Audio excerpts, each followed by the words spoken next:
very stretch.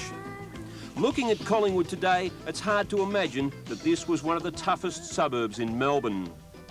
Hoddle Street is one of the city's major thoroughfares, packed with traffic avoiding the central business area. 60 years ago, it was lined with boot factories, taking full advantage of the tanneries along the Yarra River. Only the odd boot factory remains. The river supplied plenty of clean, fresh water. It was the ideal site for breweries, and in Collingwood there was no shortage. It was here that Foster's Lager had its birth. There was the Yorkshire Stingo, and the Abbotsford as well.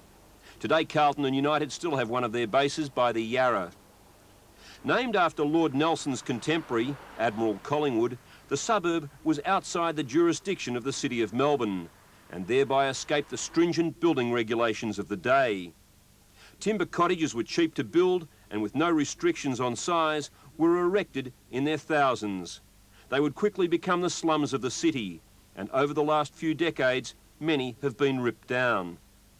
The football club was born here at the Grace Darling Hotel, one of the oldest bluestone pubs in the area.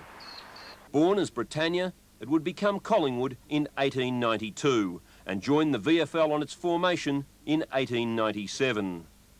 Collingwood has always been one of the mainstays of the league. With 14 premierships to its credit, the Magpies are still the only club to have won 4 flags on end.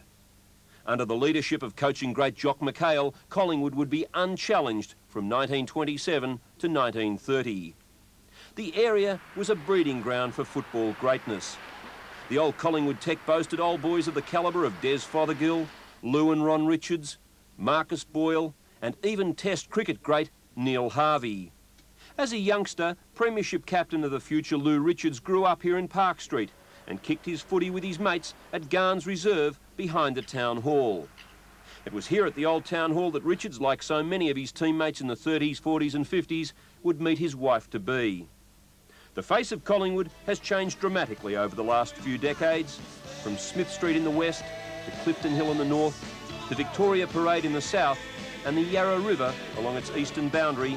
Collingwood has become a new working man's suburb, housing many Asian newcomers to Australia. Its football team has never really changed. In 1990, it won its long-awaited premiership, ending a 32-year drought. And just a week or so ago, it celebrated 100 years of football excellence. More than 80,000 packing the MCG to pay homage.